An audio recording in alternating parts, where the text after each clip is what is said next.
अब अगला हम ऐसे दो मैथमेटिकल टर्म्स के बारे में बात करेंगे जो ना ही सिर्फ एक स्टॉक के बारे में बताते हैं बट किसी भी इन्वेस्टमेंट इंस्ट्रूमेंट के बारे में बताते हैं. Alpha and beta of a stock. Alpha of the stock is a measure of excess return that the stock has given in comparison to the benchmark index. Usually ये benchmark index Nifty 50 होता है. तो alpha की अगर हम समझने की कोशिश करते हैं तो अगर किसी भी स्टॉक ने हमें निफ्टी 50 के कंपैरिजन में बेटर रिटर्न्स दिए हैं तो उस एक्सेस रिटर्न के मेजर को हम अल्फा बोलते हैं. We try to look for stocks or investment products or investment portfolios which have generated an alpha over the benchmark index. इसीलिए आपने देखा होगा म्यूचुअल फंड्स की वेबसाइट्स पे या ऐसी थर्ड पार्टी वेबसाइट्स पे जब आप डिफरेंट म्यूचुअल फंड्स को कंपेयर करते हो तो आप देखते हो that this mutual fund has generated an alpha of 10% over the index. This mutual fund has been able to generate an alpha of 20% over the index. ये अल्फा बताता है कि कौन से इन्वेस्टमेंट प्रोडक्ट ने कितना एक्सेस रिटर्न दिया है. अगर हम एक चार्ट के थ्रू समझने की कोशिश करें, एक एग्जांपल लेते हैं. अगर निफ्टी 50 ने सिंस इंसेप्शन हमें 15.5% का रिटर्न दिया है और एक हमारे इन्वेस्टमेंट प्रोडक्ट ने हमें 17 या 16-17% का रिटर्न दिया है, जिसका मतलब इस स्टॉक का alpha is greater than zero.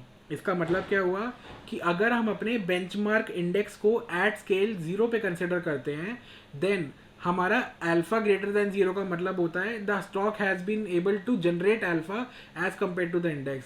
And alpha smaller than zero का मतलब होता है the stock has not been able to generate an alpha और excess return as compare to the index. ऐसे दो एग्जाम्पल हम अपने स्क्रीन पर देखते हैं. पहला एग्जाम्पल है Tata consultancy services. If you will look at the chart of Tata Consultancy Services, you will see TCS since inception has been able to generate an alpha over the benchmark index Nifty 50. And दूसरा example देखते हैं Alok Industries. Alok Industries has an alpha of smaller than zero. Why? Because it has not been able to beat the benchmark index since its inception. Next, beta of a stock. Beta is a mathematical value which measures the volatility of a stock or an investment instrument as compared to the benchmark index, usually Nifty 50. Again जैसे हमारा alpha हमारा access of return measure करता है as compare to the benchmark index, beta हमारा measure करता है कि वो हमारा इन्वेस्टमेंट इंस्ट्रूमेंट या स्टॉक बेंचमार्क इंडेक्स के कंपैरिजन में कितना वॉलेटाइल है. Volatility is directly proportional to risk. जिस भी हमारे इन्वेस्टमेंट इंस्ट्रूमेंट या स्टॉक की वॉलेटिलिटी बढ़ती है, वॉलेटिलिटी के साथ हमारा उसमें रिस्क बढ़ता है. But over a period of longer term this risk gets averaged out. तो investing in highly volatile investment instrument stock या portfolio means investing in a highly volatile या highly risky instrument portfolio or a stock. When we talk about beta and we look at the data of beta, let us assume कि जो हमारा benchmark index है that is on scale of 1. So there are different values of beta which tell us different things. Have a look at the screen. When beta is equal to 1, इसका मतलब है the stock is in strong correlation with the benchmark index. इसका मतलब जो हमारे index की movement है और जो हमारे स्टॉक की मूवमेंट है वो बहुत कोरिलेटेड है. If the index falls down by 10% then the stock also falls down by somewhere around 10%. Beta greater than 1. इसका मतलब द स्टॉक और the investment instrument is more volatile as compare to the benchmark index. तो अगर हमारी stock market 10% गिरती है तो for a stock with beta greater than 1 और इक्वल टू 1.2 और 1.5 तो हमारा वो स्टॉक 15% और 16% गिरेगा. Why? Because it is more volatile as compare to the stock.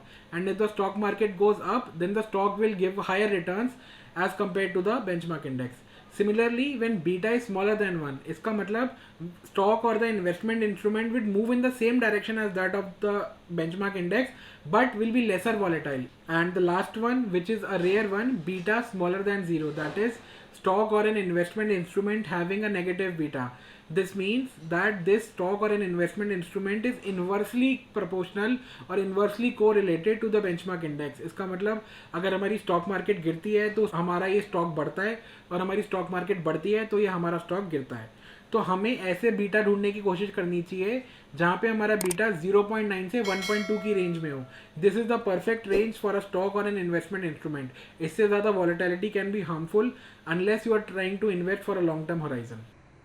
To understand what is an initial public offering and why does a company raise an IPO, do watch 10th part of our series. The link is in the I button.